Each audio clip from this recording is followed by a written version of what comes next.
Back to the Smite Pro League. This is Season 5, Day 2. Finch is here, and I am joined by Taco, and today we're taking a look for the first time at North America. In North American games, you can kind of expect a lot of spice out of these teams that are going to be playing here today.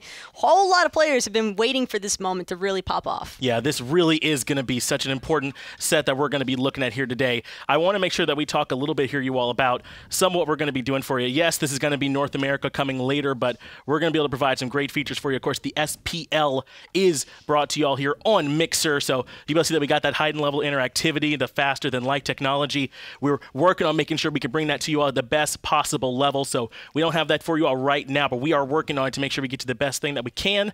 We do also still have those co-streaming options available for you, so some other ways for you to look at those POVs for your players. You're going to have those opened up in their own window now, so they won't all be in that same video like we saw yesterday, but you'll be able to see them in their own window if you want to take a look at those there.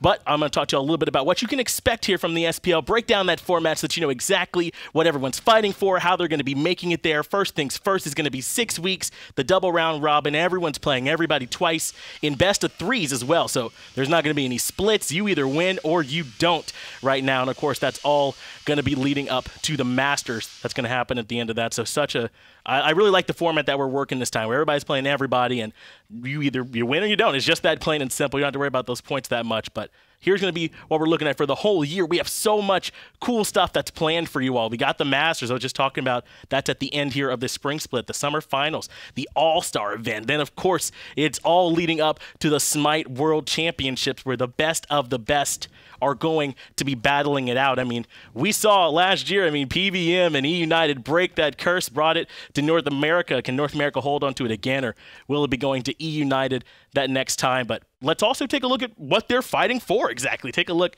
at that prizing. Again, this year we got $30,000. That's going to be guaranteed a year to all our players so that they can focus and make sure they're playing at the best possible level that they can. On top of that, every player also has the chance to earn more based on the way they finish at land. So not only they're going to be playing for pride, playing for seeding, but they're going to be playing for a little bit of extra prizing too, just to make sure that there's as much on the line as possible. We also have a little bit more that we're going to be bringing to you all. If you want to see in Vegas our very cool show match that we're putting on between eUnited and Space Station Gaming.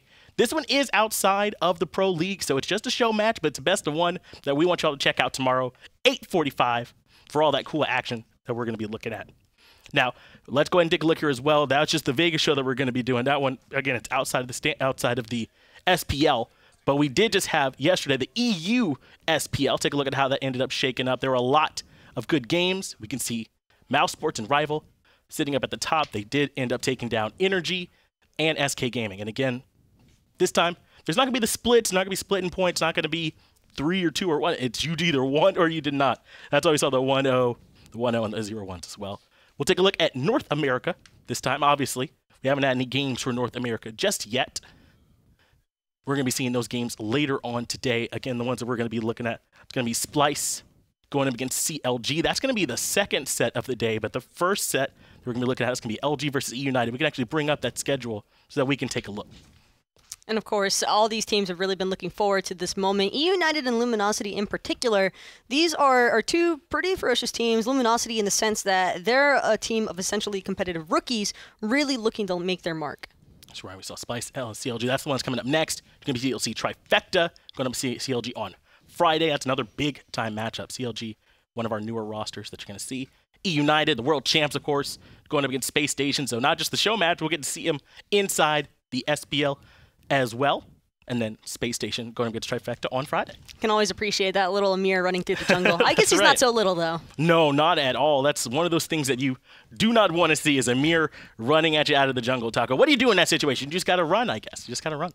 Hope you don't get frozen and die, but that's kind of the mindset here. You saw the schedule for all of these teams that are happening, but again, this initial set that we're breaking out is going to be a pretty fun one to look at. Oh, this first one that we're looking at, it's so important. This eUnited, the world champions, going to be going up against LG in this very first set. LG is one of our newer rosters here. They're one of the ones that we got later on, but eUnited going against the world champ, that's a tall task right at the beginning. I mean, we got Venenu right there in the middle, Screammmmm, Benji, PandaCat, of course, PolarBearMike. I mean, what a stacked squad. These are the guys who supposedly broke the curse that North America was suffering from underneath EU. I mean, the only man that can break it is the one that started himself. Speaking of which, PolarBearMike, what a player. PolarBearMike, the man himself, it feels almost sort of like the heart of the squad. You know we had to do it to him. Get those stats up there on the screen for him. That's from Season 4 that we're looking at, and those are good. I mean, that fall split, they were so strong. That's a pretty intense assist ratio right there. Yeah. You can tell that he's always in the thick of things with his team. That's probably one of the more standout points about this roster is that PBM has essentially taken over that role as not only a player, but a leader as well. Yeah, PolarBearMike facilitates, I guess is how I would say, a lot of what this eUnited team does well. And sometimes we say, oh, you know, maybe that team doesn't have the best players. They just play better as a team. This team plays better as a team and also have some of the best players in each role on the squad as well. And it feels like they do so much around PolarBearMike, an in-game leader and an out-of-game leader. One of the main reasons why this team was able to find so much success in Season 4, though, is partially because of the fact that they just mesh so incredibly well. It's not even just in the competitive aspect of gameplay.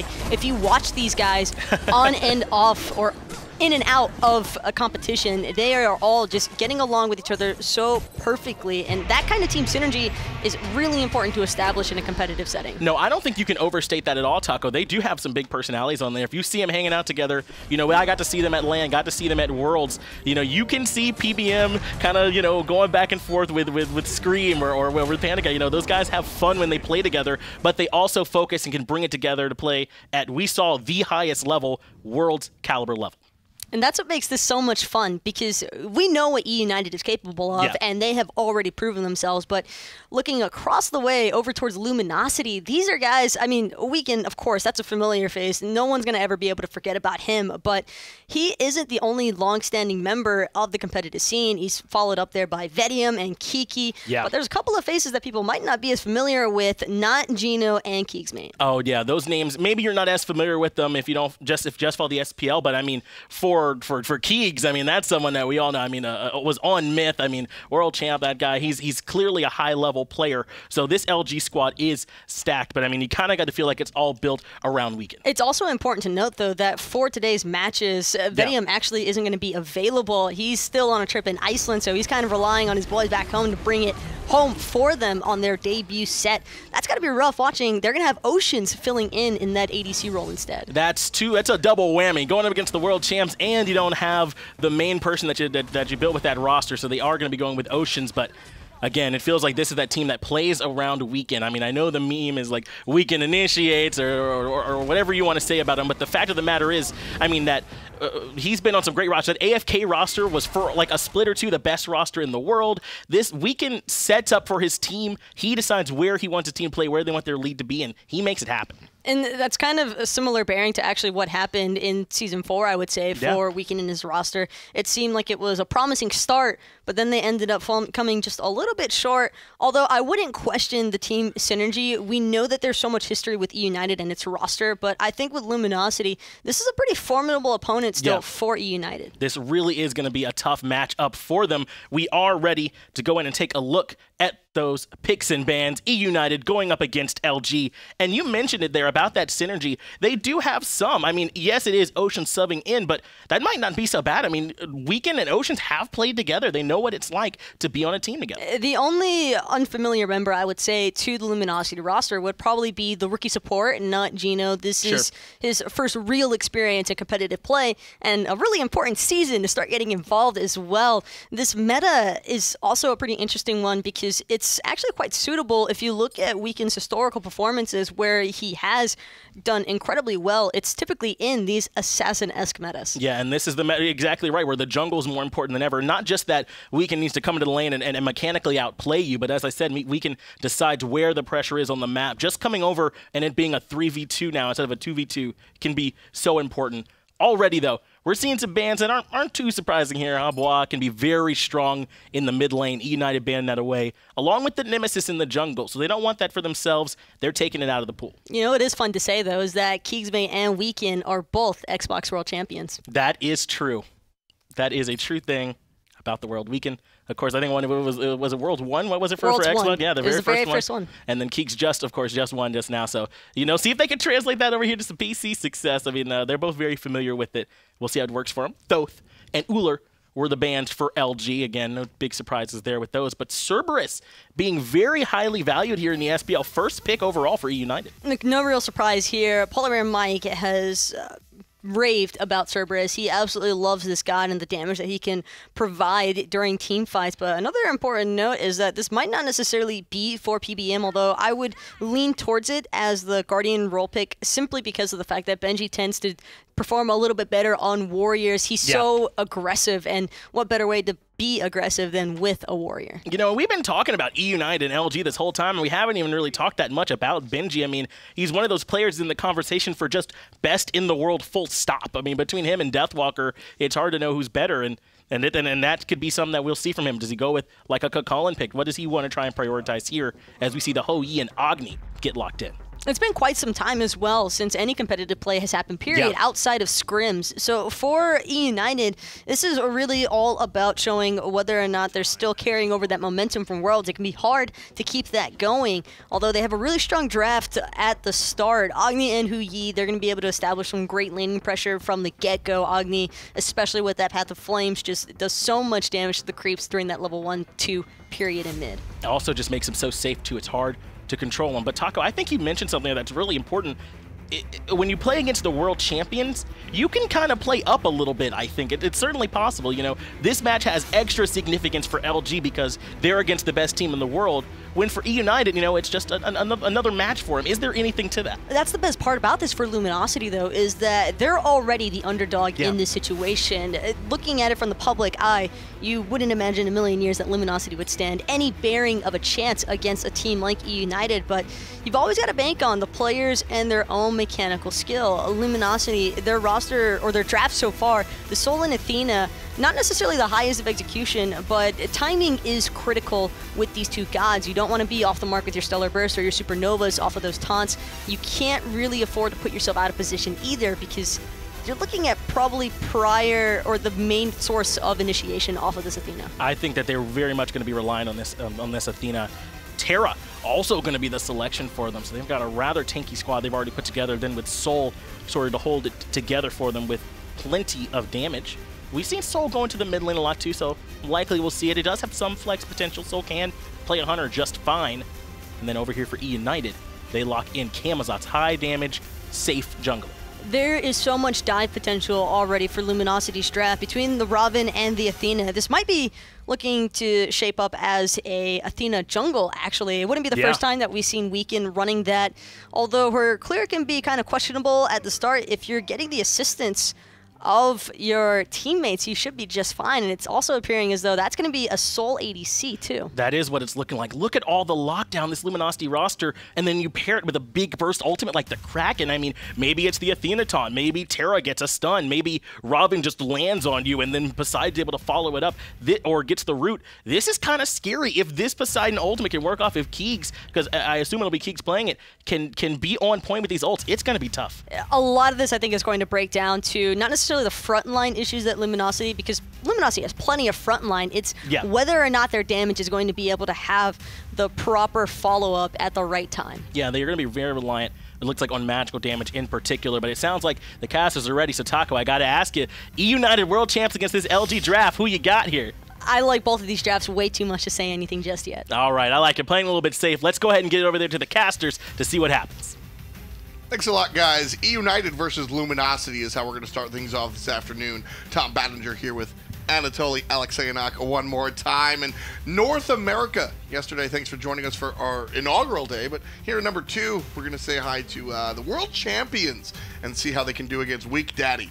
We saw a lot of epic matches yesterday in the European side of things, but this one should also spark a lot of fireworks. The world defending champions against a newer constructed Luminosity Gaming, not the same as the previous season, being led by Weekend as well, formerly with his soul laner KikiSoCheeky, not always playing soul lane, always bounces between that role, support, he's played a middle as well, like, he'll flex anywhere, honestly, and I'm really excited to see how LG comes out here, because I think that in order for them them to win a lot of these SPL games. Sure, they are very talented, but I think they're looking to outplay you more than or like to out-strategize you more than outplay you.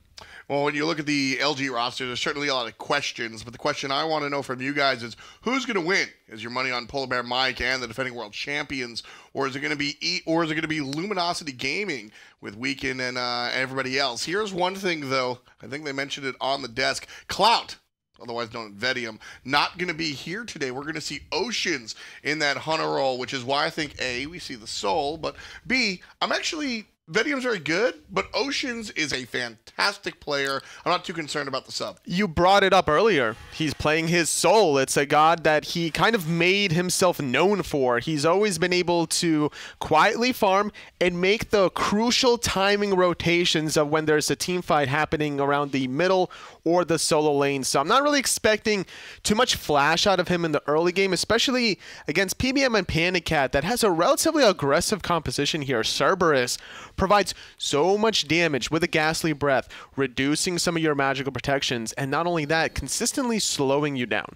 And you're talking about aggression, Scream coming through on the bat, the Camazotz. I mean, this character was basically created to dive your towers. He's going to go into the ultimate where he's immune to damage and going to be able to find the kills underneath the towers. Venenu's going to be able to do it from a long range. PandaCat also has that long range. So yeah, for eUnited, it's pedal to the metal. And just speaking about this Camazotz pick a little bit more, it was picked after the secondary ban phase. Daji wasn't picked or banned here, and a lot of these teams going into Season 5 were thinking like, oh yeah, Daji is going to be high pick, high reward, but these teams are figuring out what works for them here, and I think the Camazotz definitely fits Scream's play style. He likes to get that burst damage, that poke in from a safe distance. Camazotz has 2 nuking abilities and top of a lot of sustain. You know, Daji also, when it comes down to different characters, right, different strengths and weaknesses, and Daji, I think we see Scream here just prefers the Camazotz. A lot of damage coming out from that. Left side, however, Camazotz hasn't shown his face just yet. We're seeing PBM on the Cerberus, one of the newer characters here, across the way from NotGeno and Oceans.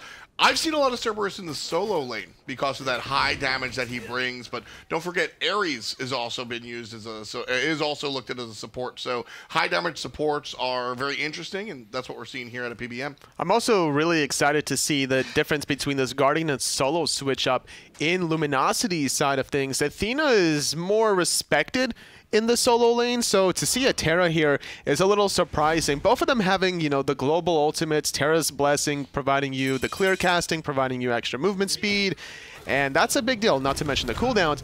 But more importantly, the Athena can tilt a team fight very quickly coming from that solo lane, especially considering that you're going to be having more levels, generally speaking, since you're soloing the entire wave. At the same time, I mean, Kiki is also going to be able to impact the game from across the map, but right in the middle lane, this is a big impact. Level 3, Scream trying to make the first gank of the game, brings keegsmate into the red, but no kills just yet. A very timely knockback by keegsmate as well. That could have been an extra couple of in-hands or two with Venenu. Forced to dash away safely. Speed buff is respawning in about 5 seconds time, and that's exactly what Weekend is thinking, getting Venenu out of this fight. And he's 1 versus 2, Weekend very low, trying to finish off Venenu, looking for the first blood. He gets it, will ultimately trade his life as Scream is able to answer back, but the bounty for the first blood, that kill's worth more totally, so all in all, that play looks like it's good. It looks good for now, considering he got that first blood, but Scream now has 2 puddles right next to his speed buff. He can sustain longer. He's going to get a little bit of the wave there in the mid lane to soak in more experience, so he's going to be higher level than Weekend, and considering that he got his own speed buff first, he's going to make that first rotation towards the right side mid Harpies. He's on top of the experience per minute chart. Weekend might have made the first shot, but over 80% of you guys at home think eUnited are going to bring home the victory. They brought home the hammer last year, so certainly those are certainly educated guesses. But I said this, you know, I made a little video earlier in the week, and I said, you know, the beautiful thing about starting a new season is that everybody's 0-0. There's no, I mean, momentum you can talk about. That was 3 months ago. This is a fresh start, and Luminosity just as eligible for a victory as eUnited. And that play that Weekend did really shows his style as a player. He's not afraid to take the 1v1s or even the 1v2s, forcing out Agni from the equation. He knew that he would have a relatively easy time if Agni was out, but considering how low he was, that was an easy cleanup play. The only difference between Weekend this season and Weekend, let's say season 2, was Cyclone Spin would be right next to him following up, but with Kiki playing this Terra, you're not really going to be seeing too much out of him until he's about level 9, finished off his Warlock staff, finished off the cooldown boots potentially, and then starting to use the rotation with his Terra's Blessing. Speaking of Kiki, Weekend finds himself on Kiki's side of the map looking for the flank behind Benji, who's been pushed up this entire game. Artio's basically been barking on Terra's front door since minute 1, and finally Weekend comes over. Not looking for the kill, and I think that's important. Weekend definitely wasn't looking to gank. They're just looking to give some sort of breathing room to Kiki. Now, if it was a level 2 Artio, I'd be like, okay, maybe you can find the kill here. Yeah. But it's a level 6 Artio. You're able to have plenty of sustain. Nice little juke coming out of Oceans, preventing the stun from PandaCat. And more importantly for Benji, he can still play that aggressive, hug Kiki's tower line, and encourage Weekend to assist him, because that means that the wave is going to get split up, and therefore Benji is going to have a higher experience count than Kiki. And at that moment, we already had the boots online for Artio before Kiki had his, so just damage displacement there. Smart choice not to really go for Benji. Different style also between these two solo laners. It seems that Kiki's going to go for potentially a Void Stone, not going to go for the long-term plan, which is the Warlock staff, just to encourage more health, more tankiness in the build. He's going to get a little bit of penetration aura, or rather a magical protection debuff aura for his teammates. More importantly, Keegs and Oceans, not to mention an Athena support on Geno, is still going to do a decent amount of damage once you guarantee both hits of that shield wall. Kiki thinking about damage more than survivability. That's the key there, and he's going to be building into that Void Stone, like you said, and I really can't wait till we see a Spear of the Magus as well. Maybe not on him, but just in general. Sure. 4 magical players here are really going to be able to reap the benefits of items like that, so keep an eye out for those choices from the guys on Luminosity. We haven't really touched about that composition, the 4 versus 1. Normally, whenever you have that many magical, your only physical is one of the best late game physicals, sure. But it's Weekend playing a Ravid. He's more of an early to mid game kind of god that's looking to really exploit people, as opposed to, let's say, a Mercury that is super hyper carry late game. He's going to 2-shot you with a full build. Because the idea of that is sort of baiting your opponent into itemization. When you see the 4 and 1, you go, okay, I'll just build against the 4, sure. And the 1, who cares? But when the 1 is going to crit you for your whole life bar late game, well, that sort of, you have tilted the opponent into, not tilted, but you've taught the opponent to sort of buy the wrong item, essentially. Here, like you said, not really the do. You can't really build against it. King's in some trouble. You get help from the Athena. There's the ultimate, and not too big of a deal there for Scream. He'll back off. Baited a lot of cooldowns. Terra's a Blessing, Defender of Olympus, a Shell, 3 cooldowns only for a Scream using his Bat out of Hell, and that's a good trade. 3 important cooldowns only for 1. PandaCat taking a lot of damage. Is he about to get soloed by Oceans? One more, that'll do it. Oceans takes him down, and that was all about Panda. Panda jumped in looking for the kill, dropped the ultimate, could not secure the single kill, and then Oceans finds the victory in the 1v1. Ladies and gentlemen, say hello to your substitute hunter for Luminosity. Oceans can easily be a starter anytime. He has been a starter in prior yesteryear seasons, especially in Season 3. I think that's when he truly shined, I would say, alongside playing with Weekend during that Team ALG roster. He was really showing what he was capable of there. And yeah, with that 1 kill already, the tower goes down so quickly because of the passive heat meter, increasing your magical power, increasing your attack speed, especially in Season 5. Once the minions enter the tower line, they're going to ignore the enemy minions. They're going to stick on that tower. Yeah, the tower's going down a little bit quicker here in Season 5, as we see the first tower before 8 minutes. Scream gets chunked for half his life bar by the combination of the dual lane of the Luminosity Gaming. Scream sticking around, trying to bait LG into biting off more than they can chew, because he knows he has teammates in the wings. eUnited now tied game despite losing that left side tower, but the map presence is going to be a little bit rough. We can try to make it rougher. Venenu dashes away. Something that we're probably going to see more of. Weekend needs to really isolate Venenu from the action. Nobody wants to deal with bomb stuns coming over the walls.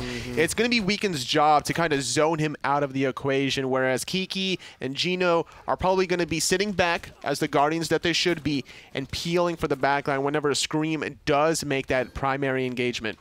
So you and I were talking about the freezing of the wave, which is what we're seeing PandaCat do here. We were talking about the difference between yesteryear and now, where the major thing is that you still get gold when your minions go under the tower. So just clearing fast and letting the minions go under the tower is not as efficient as it used to be. But this is the other reason. This is the other reason that we see players freeze the wave, for safety. Yes, without a tier 1 tower, where are you going to retreat under? You have to walk even further into safety. That tier 2 tower just feels like an eternity away. A little bit of poke there in the mid lane. That's what Agni will do with red buff. Just 2 bombs alone in the passive meter, and already keegsmate sitting at about half health.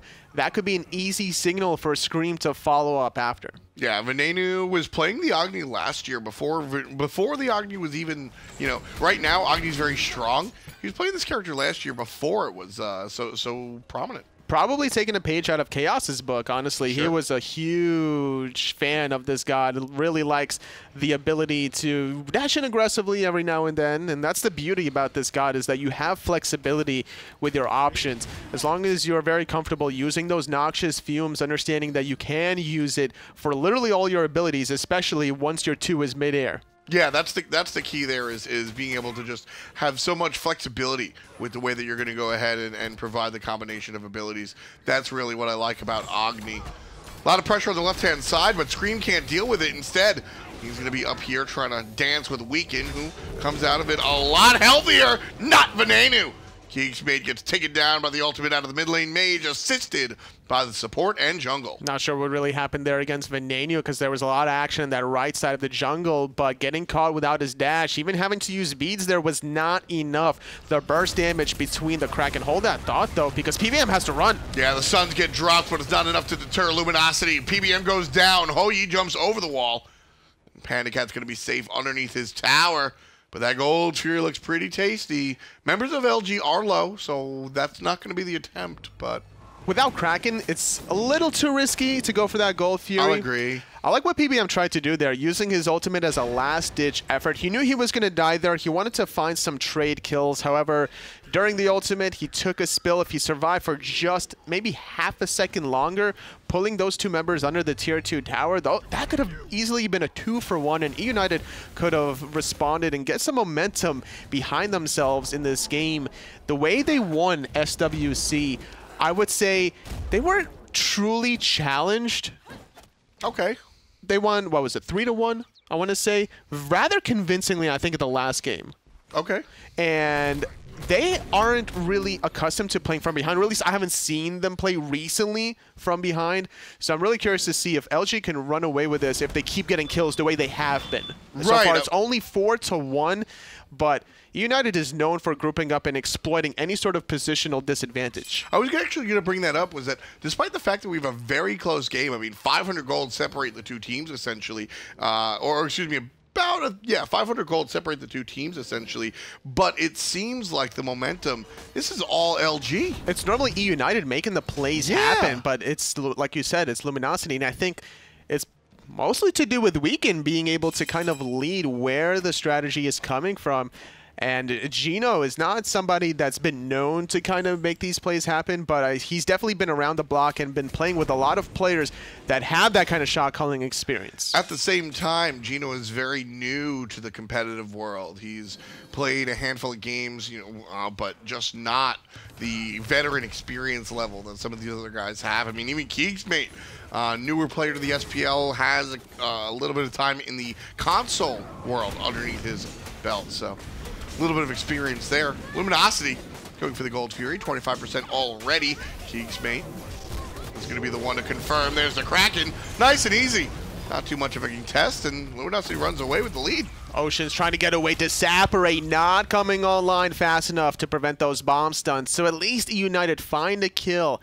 And what was most important about securing that Gold Fury was the timing of the taunt from Geno. Sure. He taunts PBM before the ultimate comes out, and then the Kraken to follow up not only secured the Gold Fury, but also hits PBM to further CC him. Dash underneath the tower. Not going to find Venenu. He'll play it a little bit safe, and Luminosity now grouping up right side, looking for the secondary objective of the Pyromancer, the artist formerly known as Portal Demon. Here comes a little bit of help from Benji. He's going to be taunted into the Whirlpool. Taking a little bit of damage for his troubles there, sending a level 15, but now he's got his eyes and attention onto Weaken, forcing that Mystic Rush ultimate to disengage. He's going to be able to heal off a little bit with that Assassin's Blessing on the blue buff, but more trouble is Venenu. And there he is, just surrounded by eUnited. NotGeno goes down Screammmmm with the last hit, assisted by, well, everybody. Curious play there. Dashing, taunting, trying to force some maybe potential defensive relic on Venenu, but no one else next to him to follow suit. There wasn't really too much vision on the side of eUnited offensively. They were like, all right, well, I guess your dash is down. We're just going to kill you. Well, and that sort of goes to what I was talking about. I think that's just a rookie play. A lot of the time what happens is, a lot of the time in competitive compared to, you know, playing more casually or ranked or even scrims, honestly, the difference between is the coordination. And you can sort of single-handedly go check somebody's beads in an unorganized scenario, but when everybody's playing like this, that's going to be called out and attacked. When you're playing at this level, any window of opportunity is big enough. And although that window was very small, Toli, well, you saw what happened to Geno. Yeah, there's no time for hero plays. You got to play as a unit, especially with such a good team fighting composition that Luminosity has. Sustain with Kiki, control with Kiki. Geno is going to be able to lock people down as well. You got a huge amount of burst damage from Oceans and keegsmate. The problem is going to come down, like we were talking about at the beginning of this game, is how eUnited are going to build defensively around these four magical characters. And right now, left side builds not to the thought. Weaken shows up and takes care of PandaCat. There's a jungler. Is he going to fall after this one, Toli? It seems like he easily can. The taunt is good. Weaken's going to follow up as well. PBM needs to worry about his positioning. The mobility from Luminosity is too strong. Poseidon has his own mobility. Oceans with Disapparate has his own mobility. And then you got Terra's Blessing from KikiSoCheeky. That's going to make it even harder to escape. That's one of the bigger keys there. You were talking earlier about how the solo Athena can impact the game from across the map. Well, the Terra also going to do that by way of the ultimate. And with those two clean picks, going for a tier 2 tower, PBM does get taunted, but gets off his ultimate before he falls. Dashing aggressively as Venenu needs to find a return kill. He does on Athena. But Oceans does find PBM, so that's a 1-for-1, 4-on-4 here on the left side lane. Tier 2 tower still stands. Nice defense coming out from eUnited against the Luminosity gaming team that is overperforming, comparatively speaking, to what I think a lot of people may have expected. When you see this roster, Oceans, been a while since we've seen him. NotGeno, basically a rookie. keegsmate, a league transfer from the console world. Weaken and Kiki, who haven't been on top of the world in a while, versus the literal world champions. I mean, Luminosity are definitely playing better Smite than eUnited right now. Well, I think it's a question of, like, what team has been performing better behind the scenes in terms of their homework, right? Because like you were talking about and alluding to earlier is, it's a new season. Anything can literally happen. All of these players have plenty of experience, whether it's console or PC or otherwise, that they know the ins and outs of, you know, the gods, the items, the relics, and all the timing windows and how to play as a unit. But it's more about how you're going to be able to exploit the map. And so far, Luminosity has been doing a better job with that objectively, looking for the gold furies, looking for the towers. They didn't get that tier 2, but they certainly put it at its last legs. Yeah, you're so many new things to learn in Season 5. Pings coming out as Luminosity players grouping up near the Gold Fury, which is poised to respawn in just a moment. But there's so many new items, so many different approaches, new characters, sure, new viability roles, right? I mean, Hebo Jungle is now a standard. Poseidon trying to get out of trouble. Bombs are going to miss largely, but there's a little bit of help from Athena. He's so fast. He just literally juked every ability from Screammmmm. He got hit by one bomb out of Venenu and nothing from the bat? Nothing at all, but still making the attempt onto that tier 1. Now into the tier 2 tower where Screammmmm will take out keegsmate, but without that ultimate, he's going to force a retreat on the right side while Benji's distracting them on the left. Double stun, nice work coming out from Kiki. There's a taunt from Geno that's going to grab one, but it's the tanky one. So PolarBearMike able to bark away. Good timing also for the kill because Golfier has now respawned. I think LG are fearful that it's being started, and indeed they are correct. It's sitting at about half health, forced to refresh itself here as Kiki takes a decent amount of poke, and that's from a level 12 Guardian Cerberus. Gold Fury will be retreated from. eUnited trying to jump forward and be aggressive here against the guys of LG. Kiki gonna exit on the right-hand side, no problem. Good bait also now without PandaCat's ultimate, without PBM's ultimate. Gonna be more tricky to secure this Gold Fury, and Benji's just gonna do Benji things here, forcing out the Aegis from Oceans, now being called back to kind of secure this Gold Fury. I think this is a good path now. Oceans is gonna be the next target for eUnited. Geno, see? Geno learned. Geno by himself finds a Terra and then walks away.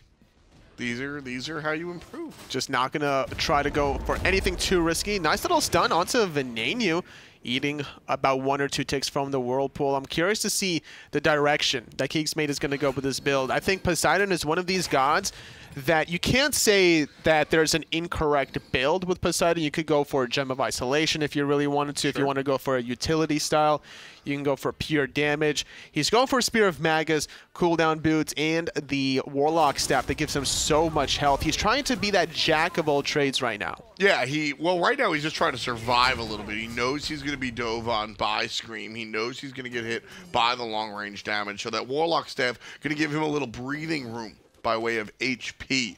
Now, the Spear of the Magus, we spoke about that earlier. Just the ability to, well, one, Poseidon's a fantastic character for Spear of the Magus by himself. But having 3 other mages with him, or at least magic users, great choice. Luminosity filtering in here. They're testing the waters. Right there, we saw Luminosity dip their toe in it and say, nope, too hot. And on the other side of things, we're talking about keegsmate's build, but on Venenu's side, going for a lot of cooldown reduction here with these 2 items. Going for this 30% cooldown reduction build with Soul Gem is a nice, important little touch, considering Agni has 3 bombs to kind of help build those stacks. And then once you get out that 4th stack, your next ability is going to hit for 40% extra magical power. Kiki and Keegs just playing defense. Nice Whirlpool, and that'll separate the 2 members of eUnited. But now they're grouped up as 4. Look at Screammmmm. 5. Look at Screammmmm. For the push. Screammmmm right around the corner, though. He gets spotted out by Weekend, though, so the call is made. PBM going in. He's going to pull 1, but that 1 is only going to be Kiki. And there's the ultimate coming out from the mid lane. Poseidon jumping on the back line is Weekend, roots out Panda, and turns his sights to the players in front of him. Benji relatively low, but he's going to escape unless somebody finds the chase. Luminosity walking up the middle lane, not dashing. The taunt, though. The taunt onto PBM. He's forced to retreat as well. Venenu, though, great bomb stun, preventing Luminosity from securing the kill. However, LG, feeling very confident after that one, can easily secure this Gold Fury. I'm expecting eUnited, though, to just let this go and kind of go for Pyromancer, but the positioning of PandaCat is not going to allow that to happen. Yeah, that's an easy Gold Fury for the guys on Luminosity, who find themselves pushing their lead even further. 3,000 gold, give or take, to LG above eUnited. It's a slow and steady climb right now for Luminosity, but I'm not too worried for eUnited, how they can play defensively with their composition. Venenu having that much cooldown reduction, Chronos Pendant, Soul Gem, and then the passive of Chronos Pendant. Those bombs are going to make it more difficult for Luminosity if they continue to build this kind of a lead. Phoenix Sieges have been more difficult in Season 5. Widening some of the arcs, allowing more entry points, gives defensive opportunities. It's watching this Venenu build is actually very interesting. It's less power than most of the other builds around. When you go Book of Thoth, you're over 100 power. When you go Bancroft, you're over 100 power once you sort of get hit once in a while. And some of the other options as well, even Warlock staff being competitive. The Chronos Pendant taking a step back, but that damage is going to be augmented by percent damage because of the Soul Gem. Absolutely. And not only that, you're going to get a little bit of healing for not only yourself, but any teammates around you that's within 20 units. So that's an important factor when late game situations, your mid-mages are usually paired up with your hunter, hitting the same target, probably going to be weakened, diving that backline, and that's going to be a good opportunity to keep PandaCat topped off. Benji now, 2 players around him, not a big deal for the solo lane Artio, already level 20. A little bit of help from his friends, keeps Kiki in his tracks, but the 2 tanky characters from eUnited will walk away. It's really difficult there to lock down KikiSoCheeky, sitting at level 20 Terra here, having a decent amount of protections with the Void Stone, having some health from the Rod of Asclepius, even having that Lotus Crown for the extra protection, so once he gets healed by his own Monolith or his Terra's Blessing, that's going to be an extra 20 protections or so for not only himself, but his teammates that are going to get focused on. Similar to the Soul Gem in that this build from Terra is a little bit less tanky than we normally see, but that Lotus Crown is going to amplify, is going to sort of fill those gaps. Maybe not 100% so, but will make him a little bit more tanky than meets the eye. And on the more damaging side of things, Ocean's build is going for the Hastened Ring alongside the Demonic Grip. That's going to have consistent damage as the teamfight progresses, whereas KikiSmate's going for more burst here, going for the Soul Gem, really going for the same kind of style, wanting to heal up himself and anybody around him. Here comes a push from Luminosity in the middle lane. Keegs off the mark with the Kraken. Not a good look for the rookie mid laner.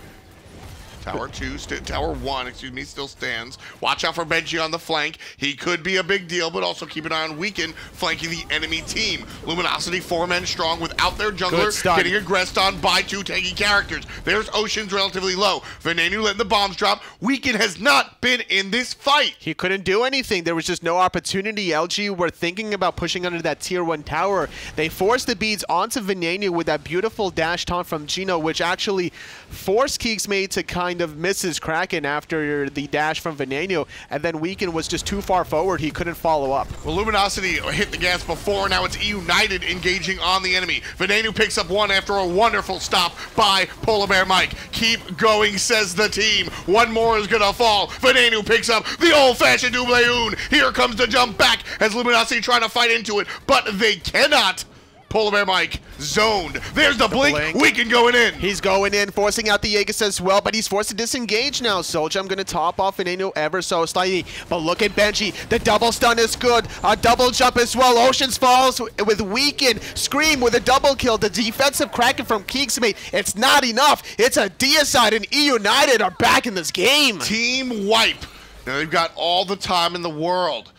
eUnited going to head over here to the Fire Giant, still trailing in gold, but not for long. The Fire Daddy is going to go down, and then it's cleanup time. We're going to see eUnited look for towers. Which lane do they hit first? Honestly, any lane they really choose. Mid lane is the little bit of the weakest one. They can easily go to the dual lane to knock down that tier 1 tower first, furthest away from the Fire Giant. The world is their oyster. eUnited, the world defending champions, showing us that you can never count them out. We're down about 3,000 gold.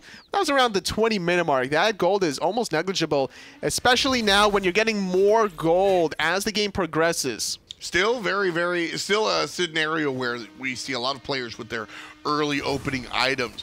Those starter items are stronger than they used to be. If this is your first Season 5 broadcast, we said goodbye to the death toll of the Bluestones of the world, and we're saying hello to sort of role-specific blessings. Now, you can mix and match. You do see KikiSoCheeky with the Mage's Blessing. That's going to give him 10% cooldown reduction. And yeah, like I said, they're stronger than the old ones. 10% CDR is a lot. So you're going to see these items sold pretty much as the last-ditch effort instead of selling it mid-game to finish off your third item. Especially considering that it's just going to deal bonus ability damage. The way Terra works is, you know, comboing your dash off of your rocks, whether it's your monolith or, you know, the double wall stun. And that's not a bad idea here, just to amplify a little bit of extra damage, get somebody low enough for Weaken to clean up. That last team fight was eUnited just persevering through the long haul. Luminosity could not outlast them. The taunts were really good from Geno, but once he went in, they couldn't find anything afterwards. The beads was just so good from Venenu to start off of his own tier 1 tower. And then it was LG playing cleanup crew. Unfortunately for them, though, they all grouped up too close together. Venenu's bomb stuns enabled eUnited to go all in there. And, you know, I love the selection. Taco is very excited about the Cerberus, and I am too. The little bit of lifesteal that Oceans is getting by way of his build, Bancroft first, and then, of course, Kiki bringing in minimal healing. Terra brings a little bit of healing, but it's minimal. It's even smaller when PolarBearMike is around. He's going to be able to sap that out just because of the way Cerberus works. So this is, when you have an anti-healer against a healing composition, you then make them just a sort of a normal team. When you take light healers, they're sort of like diet healers right here, right? And you nerf them even more, well, there's no sustain for Luminosity here because of this choice. It's not a bad idea here to go for the Rod of Asclepius for Kiki, whether or not it's himself doing the healing, because like you were talking about, there's other self-individual healing, right? Oceans has his own healing, keegsmate has healing in the form of Soul Gem, and that could be the opportunity that Luminosity needs to last longer than the previous team fight. Well, Rod of Asclepius also works out really nicely in this Terra build because Kiki is clearly building hybrid. He's not full tank whatsoever. He's got a Void Stone and a Lotus Crown and cooldown boots. I mean, this is, he does have the mantle, and Void Stone is a hybrid item. He's looking to deal damage and be a problem that way just as much as he's looking to control the scenario. And don't forget, everybody looks at Rod of Asclepius as, well, if you're not Hell or Afro, you're doing it wrong. Look at the stats on this under-purchased item. You're getting movement speed. Yes. You're getting health. You're getting 75 magical power, which is relevant. That is a relevant amount of power. And something that people forget about is that movement speed, right? Because of the way Terra's passive works. Once you use one of your walls, you're going to be able to slow people down with your basic attacks afterwards, working like a miniature Frostbound hammer. So that 10% extra movement speed is going to allow Kiki to just chase down those weak targets, or maybe even force out very disgruntled use of the purification beads. What I do want to see here, I would like to see a Stone of Gaia here. As Kiki's last item. We'll see what he builds into right now, because he's there. 250 health is nice. I think he needs a little bit more. He's getting some from the Void Stone, of course, but I'd like to see a little bit more oomph behind this Terra, because sure, she's building hybrid, but at the end of the day, I mean, Terra bringing the damage, not exactly what you hear. Benji's going to be surrounded here by 5 players, going to stun out 3. He might have bit off more than he could chew. The Stellar Burst and the Supernova coming through, and Oceans just can't really provide the damage. It's Kiki taking more damage, actually, than Benji in the long hunt, but with PandaCat being this low, I think they're just going to kind of wait it out. Fire Giant respawning in 30 seconds. No Phoenixes were stripped away during that Fire Giant buff. Yeah, I mean, that was an interesting push, I think, for eUnited. They were able to get the Fire Giant and 10,000 gold lead. That is quiet. That's a quiet lead. That's what you do, but just going to work here. Luminosity kind of put on all the flash and the flare early on, but eUnited bringing it back here.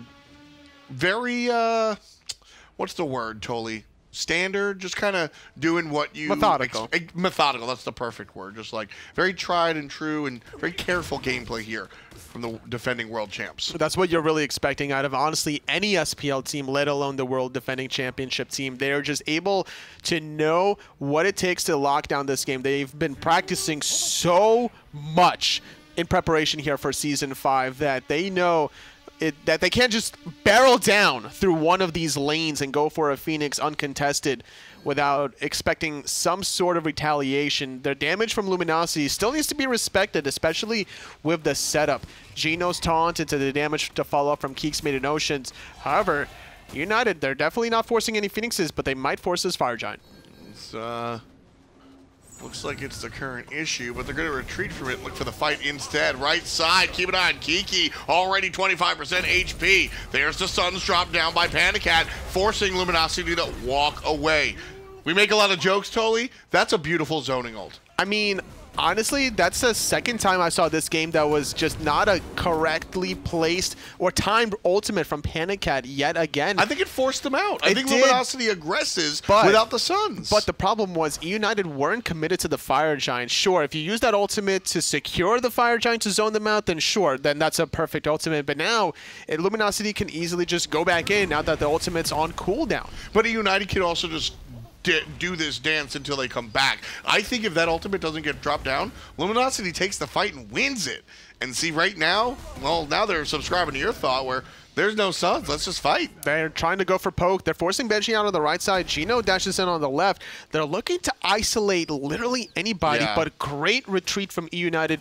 They're always in the same path, except for Benji, because, you know, Benji's going to do Benji things. Dash down onto PBM. This could be the damage they need. Well, there's the Kraken this time around. It's going to hit a tanky character. PolarBearMike only half HP after keegsmate's assault. There's the bat out of hell. Venenu with the last hit on the Keegs brings him down. The assist from the jungler. Very low. Scream takes out Weaken. And then Ocean's dealing long-range damage. He gets one. Little bit of help. There's Kiki very low, healing up just a little bit. Benji pots the thorns. Backside. The support gets a double kill. This whole fight has devolved. Benji and PBM the only ones alive. And PolarBearMike wants nothing to do with this. Artio able to tank these three players, Toli. For now, but Oceans is actually just straight up carrying this team fight. He's doing so much damage. PBM is forced to dash away while Benji dashes away as well on the left side. Kiki is going to slow him down a little bit, waiting for the stun to follow suit. The slow from Cerberus is good. They could easily dive this tier 1 tower. Taunt is good as well. Tower resetting now onto Geno, but Benji is sustaining a lot from his kit. Eventually, finally falling. Raid boss down. Oceans with another kill. Enough time for the fire? Yes. The damage is really good from Ocean's level 20 full build here as long as he has a Guardian tanking. The only person that can steal this is PBM, and we have the vision. He is nowhere nearby. What a turnaround. Toli, what went wrong? It was simply the control. The control between Athena and the Terra. Athena and almost anybody is going to be more control than any other pair of combination, and that's how Luminosity needs to kind of commit to these team fights. keegsmate took an early spill in that team fight. It was Kiki that kind of delayed his ultimate a little bit. I don't think that keegsmate even was able to get a heal from that Terra's blessing, and he was caught in between a rock and a hard place. He was in the middle of that team fight, and we always say, like, you know, don't run from your teammates because, you know, they can't help you, but run towards your teammate. And that's exactly what keegsmate did, but when you're running towards your teammates, you're also running towards the enemy. However, the cleanup crew, you're focusing out keegsmate, you're not focusing out on Oceans, and that's where the carry came from. I think that the next game plan from eUnited needs to eliminate this Sun Goddess instead. This is what's really scary if I'm eUnited or their fans at home. Last time around, eUnited pick up the Fire Giant, and they take the entire length of the Fire Giant to amass a 10,000 gold lead. And then they're 10K in the lead. And then Luminosity win a team fight, they get a Fire Giant, and they take about 30 seconds to cut that to basically 0. And now you've got Luminosity full build, basically 2,000 gold down, which don't talk to me about. That's nothing. And they've got 3 minutes left on a Fire Giant buff, 2 minutes and 30 seconds left on a Fire Giant buff. That's scary. eUnited took so much more time to do what Lumini did in a very short That's true. window. Both teams are basically at full build here. It's going to be a race to the 3K gold potions, potentially, whether you go for the damage or the protections. Depends on what character you are here, but yet again, slow and methodical. They don't want to go for the left side Phoenix. They'd rather get all the tier 2 towers here, make the Titan a little bit more vulnerable, strip away some of its health, its protections, its damage as well, so that way when you do the final siege and you have to make that conscious decision of like, all right, calculating everything, you know, it's like that Hangover meme where it's like he's calculating how to count the cards. It's what like, are you, aggro? Describing memes now? am I not allowed to describe memes? This is the SPL. You know something interesting? A little bit of player flair here. Oceans and KikiSoCheeky, very good friends. For a long time, they actually lived together. I don't know if that's still the case, but very good friends. Interesting to see them battle it out here against each other. I mean, you were a player once upon a time. You ever play against one of your best friends? They're all my best friends. Shut up. You ever play against one of your best friends? Sure. I used to play against that man before he was on my team. Okay, that's fair. It's just such an interesting, like, because you're having fun with it, but at the same time, I mean, this is the professional league. When you go head-to-head against your buddy in ranked, that's not the same. I mean, you leave a lot of that stuff at the door. You say that, but in ranked, it's even worse. Because there's TP and ELO on the line. The ELO? That's right. Everybody's competing for that ELO. I mean, what was it like playing against Thirst? You're friends with Wolfie. Sure. It was just easy game, easy life. Is Just that your another answer? day in the office. I don't know. You ban Sun Wukong and Tier, and then what does Wolfie do? Even the Observer doesn't want to hear about Team Thirst. Oh, man. Turning the clocks back. Shout-outs to Kronos. Right now, we'll look at the time. It's 38:30 on the clock. A dozen kills for eUnited and Luminosity, just shy of it. And, boy, I love... The graphs are so much fun for me because they tell the visual tale of the game. Slow and steady is exactly what you said. Luminosity slowly amassed a lead, and then eUnited smacked them with a fish, and then Luminosity did the same thing. And now here we are, 40 minutes in, Lumi Fire Giant buff, ready to go, left side Phoenix to target. That was only 2 bombs onto Kiki. Wow. Almost bringing him down to 50% health, but the Fire Giant sustain with the Monolith sustain, he'll be definitely healthy once these minions enter the tower line. They can even wait another 30 seconds if they really wanted to. There is no Fire Giant buff anymore, though. Yeah. It's faded away. All gone. Fire Giant buff, gone. Yeah, so that's that. You see the retreat from Luminosity. They don't want to dance here unless they do have that Fire Giant buff, so they'll retreat. We can think about the speed buff. What a surprise. I mean, he's going to kind of, you know, dip his toe in the water, see the temperature. He's Always. like, is Scream around? Always. All right, he's here. All right, I'm going to get out of the water now. Always. Here's a fight. Luminosity baited eUnited right into this fight, but it's so scattered. Everybody in a different spot. The core of the team fight happened in this mid lane, but then everybody went left, right. Look at the left side. Look at the left Phoenix. I see it. Look at the left Phoenix, Tolly. Those minions actually do a little bit of damage there because of how hard Luminosity pushed that wave earlier down.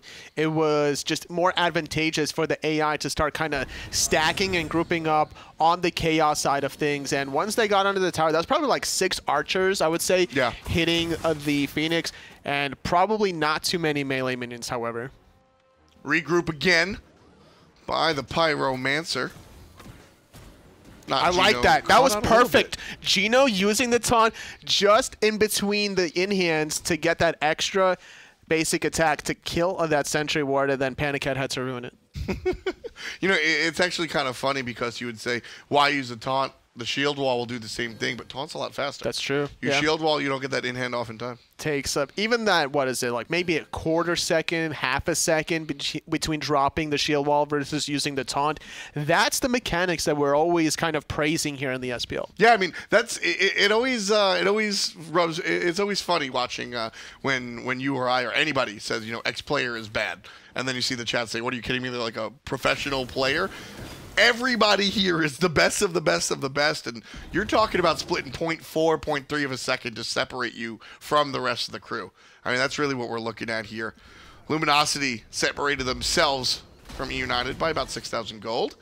Another Fire Giant has respawned, and this is absolutely the place that Luminosity want to set up camp. Ooh, nice little jump from Scream. Gonna avoid that taunt. Benji baiting out the Whirlpool as well. Here comes a bomb stun. Second bomb as well. Kiki a little bit low, 50% health, forced to retreat. He's going to wait for his Monolith to come back up before he gets back into this one. Ocean's going to throw out a Stellar Burst, not really connecting onto anybody. And this is the Fire Giant dance that's about to happen here. The game plan from Luminosity is wait for Geno to find the setup. And I think it's eUnited kind of playing around that and maybe waiting for Venenu to hit that clutch bomb stun. Yeah.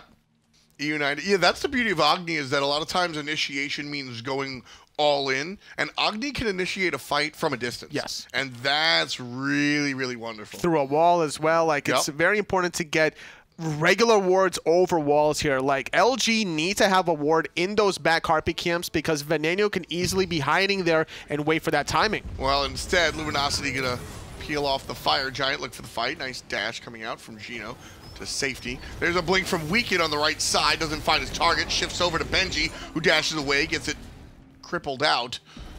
And he'll be fine, no problem. Luminosity regroup one more time. Terra's blessing was used, however. Benji gets taunted in. He's going to get stunned out as well. Taking a lot of damage. Real Pops damage. the thorns. Venenu gets a nice double stun. Benji needs to find some healing or back to the fountain instead. Yeah, that's real damage on Benji. With Benji poked out, Luminosity sees their opportunity, and they're gonna seize the opportunity. Down goes the fire giant very easily, and now Lumi looking for the 5-on-4. Geno gonna get pulled in by PBM. He's baiting out so many cooldowns. The sun's coming down from PandaCat, but no one except Geno was really there under, trying to slow him down for a little bit. The sprint was used, the shell defensively, allowing Geno to escape, and Luminosity, they walk away like bandits. That right there, that's a play that kind of tells me that Geno made a call to go aggressive, and then somebody capitalized him, like you said, said, no, let's retreat. So remember how eUnited's left side Phoenix took about 20% health? Yeah. The waves started to stack up for eUnited in response. It's just like one of those swinging pendulums here. Like one side's gonna stack archers, and then if you leave that lane uncontested for, that was probably what, 2-3 minutes? That's 4 to 6 waves right there. Yeah, they were pushing up the left side Phoenix at about 39 minutes, and here we're almost at our 44th. And yeah, that's about the amount of time it takes a minute to cross the road. Yeah, it's going to take a lot of archers to do that much damage. It must have been at least 9. Yeah? I would put my money on 9, at least. I saw a clump of blue. That's what I'll give you. Just a whole bunch of minions. But anyway, we're going to see this push one more time. But once more with feeling, as they say. This push from Luminosity comes with a fire giant, which is certainly a big boon. I keep seeing this ward, Toli. What's that about? So this ward right here is just being able to spot out how many people from Luminosity are around this corner. You're sentry warding to make sure that the enemy team doesn't have the vision. Benji, though, going to lead the charge, trying to find somebody out of position. And PolarBearMike already low. Yellow already for the support player. Not going to chase it, though. There's a big taunt coming out from Geno. Who's going to get hurt? Nobody! eUnited very healthy. The Athena ult on keegsmate as Scream comes down, deals the damage, and takes down the not-so-tanky solo lane Terra. Scream honestly played cleanup crew. He couldn't do much damage onto keegsmate whatsoever. Everybody was kind of peeling for him, but KikiSoCheeky took too much damage from that Phoenix, and now the rest of his team is going to get punished. The next frontline are going to fall. These are some long respawn timers. 70 seconds for Geno, 50 for Kiki, and that's plenty of time, even without Fire Giant, to even potentially end the game here if they can find at least one more pick. Well, I don't know if they're going to. Motion's right now, getting some last-minute farm at level 20. Could be a 3K potion coming at any second. Let's see Golden Hand, actually. Oh, well, we're already looking at Golden Hand. 10 points to you. 1,000, so a little bit far off. But right now, LG playing defense this time around. Left side Phoenix going to be free. Luminosity do not want to defend under that one. They're going to shift their focus to the mid. Are they going to go for the end, or are they going for the middle Phoenix here? Benji is leading the charge. They are going to the Titan. Luminosity are 3 members strong, but Venenu, he's forced to retreat. Weaken is diving him. With Venenu out of the team fight, if that's going to be the case, it's a big deal, but the kill from Scream confirms it. Oceans takes out PandaCat. To HP on the Titan, still very, very healthy. 90% in healing. keegsmate takes out Venenu. Now here's trouble for PolarBearMike. The Phoenix is hitting him. The support is hitting him. The mid lane's hitting him. He winds up getting out of there. Wow. Ooh. The knockback through the wall. Just too much. Calculating the trajectory. Body blocks Geno there. He couldn't get in line there. Wanted to probably go onto Kiki and chase down Scream, but with that slow onto Kiki, he should be able to get out of danger. Did Kiki block himself with his monolith? Yes, he did. We'll say that. Kiki blocked himself. We'll say that. You know, he's just so cheeky. That was a great hold. That was a sick hold from Luminosity. Weaken basically put himself so far out of position on purpose, right? Baiting out the Aegis from Venenu, because if Weaken's taking damage from Venenu, that means Venenu is not doing damage to the Titan. And that keeps the game long enough alive that Kiki respawns and can, you know, stun people out or even absorb extra in-hands, because Kiki's more tanky than Weaken will be with the build, so you want to absorb those basic attacks from PandaCat. And like we're talking, not only can the Agni start fights from over the wall, but Agni can also hit the Titan from over the wall and deal damage that way. So nice force out from Weekend, but don't forget about what Oceans did. He's #1 for his team in player damage, and he's been providing a lot of what Luminosity have been, not only what found them in the lead, but also what's been able to enable them to fight against this eUnited team. Does have both potions available, that 3k potion available. Having red buff, needs to find some sort of team fight. Fire Giant seems to be started by Luminosity. I don't think eUnited want any part of this. No, this is full relinquish. Luminosity have to look at the Fire Giant. They'll pick it up, and they'll pick up the Portal Demon as well. Nice and easy. It's getting some extra mobility from their fountain if they decide to back and pick up maybe some more sentry wards, some more potions. They definitely need to back and shove out that left lane. They cannot allow any sort of fire minions under their Titan room to take unnecessary damage. Weekend's going to pause the game real quick. We'll get back into it in just a moment, but 50 minutes or just about into the game, back and forth and back and forth, and what a surprise as well. Let's zoom out real quick. eUnited defending world champs, Luminosity, a dice roll for a lot of people at home, but right now, they look even. They look pretty good. They've gotten the Fire Giant multiple times. They're trying to siege the Phoenixes, and that's where they need to figure things out to be a little bit cleaner. They can certainly defend. They know what it takes to still hold on to the game, but if they don't have that open door invitation to end the game, they need to really get somebody out of the equation. That somebody needs to be Venenu, the same way Weekend kind of sacrificed himself, and then the rest of his team kind of cleaned up. Yeah, and that's what we've known Weekend to do since minute one, right? Be that facilitator, be the playmaker. Whether it means he's playing traditional jungle and bringing out Circuit and bursting people down, or it means that he's playing a little bit tanky and finding something else. The Ravana pick, I love for Weekend because it's right in the middle. Ravana is able to be tanky, but still build assassin, and we're seeing Weekend control this game. Honestly, like it's funny. Weekend is doing it. And honestly, you look at Weekend's like god preference, he loves Mercury. I'm really surprised still that he didn't go Mercury with this composition of 4 magical and 1 physical. Because now 50 minutes in, Ravana is like this one person, like this one target. Get him out of the team fight, isolate him away. He's going to probably commit all his eggs under Venenu's basket, try to get him out of the equation. But I feel like Mercury would just be doing so much more at this point in the game. Yeah, I mean, at the end of the day, again, I guess it's just being careful, right?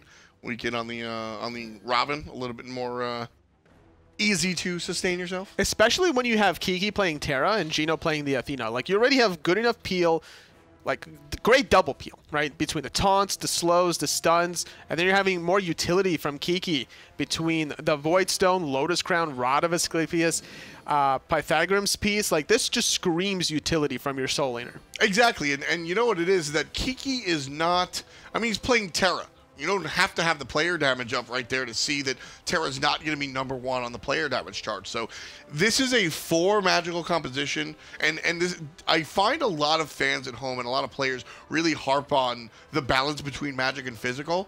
One, I'm going to flat out say it's not as important as you think. But also, when you're looking at this 4-in-1, this isn't a 4-in-1. This is a 3-in-1, a 2-in-1. Athena and Terra combined have done how much damage, right? Like, that's just not a lot. I'm not building against that, so to speak, right? So when I look at this squad and go, oh, just build magical defense, not really what I'm doing. But you look on the other side of things between Oceans and KikiSoCheeky. If you're not building magical defense, you're going to get punished by the 60,000 combined damage out of those two, picking up the slack from their utility frontliners here. Let's see what happens, though. Luminosity feeling confident going for the siege yet again in the dual lane. Fire Giant still around them for about a minute or so. Leading the charge is Geno, does have it charged up. There's a taunt on PolarBearMike. The Whirlpool stuck under his feet, and trouble for Geno, brought down to half HP. Venenu punishing him. There's keegsmate with the Kraken. There's a nice shot from Oceans. Again, the substitute coming in big. Kiki finishes off Venenu as he tries to run out of there. Nice slows. And Weekend also bringing the hands. 3 players down, 4 players down. A double kill for Kiki. Scream picks off 1, but I think it's too little too late. Luminosity turns around, puts the assassin in the ground. Ladies and gentlemen, Luminosity will take game 1 above eUnited. NotGeno just baited everybody in a bad spot. The Mantle of Discord bought him some time. The Terra's Blessing, the shells, everything. And Luminosity looking so strong in this first game of the best-of-3 set. I don't know anyone.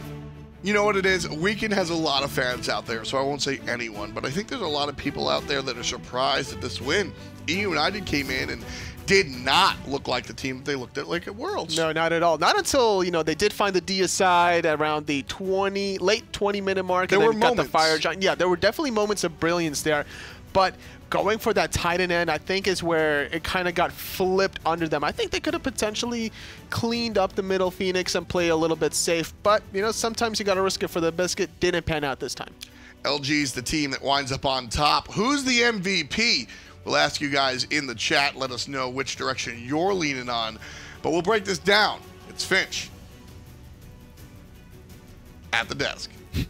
Thank you, Tom. It is Finch at the desk. And also Taco is here with me as well. I don't know why he neglected to leave you out there, but Pause wow. for dramatic effect. Oh, pause for dramatic effect. That's what it was. But wow. LG take it over eUnited. Just game 1 is not over yet. But I mean, a little shell-shocked here, at least for me. I mean, I don't think it'd be crazy to say that eUnited were the favorites going into this. No, I think that's perfectly reasonable to say. In fact, eUnited really getting the rug swept out from right underneath them by Luminosity. And not to take any credit away from Luminosity, eUnited were somewhat sloppy, I would say, in comparison to what we saw at their performance from Worlds. But it's been time. It's been a lot of time since this squad has had to go against competitive competition, and Luminosity just reminded them of what exactly North America is capable of in Season 5. I love this. This feels like LG going, by the way, we're all really good and you know it. keegsmate, we know, just got through winning Worlds. Weekend was on that AFK roster that was once, at one point, the best in the world. Kiki, we know, has been a part of some strong rosters as well. I mean, this team has talent, and now they're showing us that they can indeed pull it together. For me, though, Taco, the big story, Oceans is the one that ends up winning that MVP. That is exactly what I was going to say. Oceans, I mean, this hunter disparity between PandaCat and Oceans, I mean, what was the big difference between these two, and what made Oceans look so strong on the Soul? Oceans really just set the mood and the pacing of the game. As soon as he found that solo kill onto PandaCat, really early on as well, right around the 7-minute mark, I believe, is when he actually managed to get that solo kill. And that is a huge frag, because it wasn't just the kill that is important. It's the fact that he also took the tower away as well, establishing so much immediate map pressure, really allowing for Weekend to get in some great rotations after the fact. And we were talking about that in the back room too. That's what you get with Soul. I mean, yes, she gets the kill, but Soul with that heat passive, I mean, she can take the tower. He was all over the map this game, was Oceans, and PandaCat, I feel like, never really recovered. The impact between those two hunters, or rather the difference in the impact that they had, I mean, it really was tremendous. And now I gotta wonder, do you think it's just this Soul? Is it Oceans? Do you think they let Soul through game 2? I mean, talk to me a little bit more about it. I don't see them really allowing Soul to get through in game 2. I felt as though Oceans had way too much lane pressure from the get-go, that they just want to try and avoid all of that. So I probably expect some changes there, but it wasn't even just Oceans for me. I think that keegsmate probably saved that game when eUnited was looking for the end. And then for Keeks to just get that title surge, just one little tick, or one step further, and Venenu would have been perfectly fine. It's the fact that he actually caught him with it that ultimately prevented eUnited from having the damage that they needed in order to kill him. It just moves forward right into it. You can't tell where it's coming from. It's still behind a pillar, and he just happened to be on the wrong side of it. And that was a 5v3. They got that Phoenix on the solo side of the map as well. I mean, I was getting ready. I was grabbing my stuff. I was like, we got to get on the desktop because this game is over, and LG held it. What an impressive defense they were able to pull off. But it's not just that defense that happened at the Titan. I mean, Keegs was huge to them all game long. We said it in picks and bans. How well this Poseidon was going to be able to follow up off the setup that was being provided was going to be huge. Even from the level 3, I believe Keegs actually had to force out his early purification beast because of a gank from Screammmmm on that Camazotz, and he managed to push 2 members away at the exact same time. That also allowed him to live. It just seemed as though Keegs was always able to keep himself alive, as well well as playing a very beneficial asset towards this team fight. Yeah, not being able, that gank failing, being able to survive and not forcing any other resource or anything out was so huge for him in that game. So yes, Keegs and Oceans, I feel like kind of the heroes of that game for me. Weekend as well, though. I mean, I feel like we got to give him some credit there on that Robin. I mean, he got first blood. I mean, he felt right afterwards, I believe, but he looked good in that game too. Credit where credit is due. People can say whatever they want about Weekend, but at the end of the day, the guy has played a key part of a lot of really good teams out there. We saw it with AFK, him and Cyclone Spin were an iconic duo. We also saw it again in ALG, I believe, at the start. They were looking like a very formidable squad, and right now, this is a huge statement for Luminosity to be making already. They know where they stand with the public eye, and they don't care about any of that. They're just here to play some Smite and do it well. Yeah, that's another one of those things we were saying.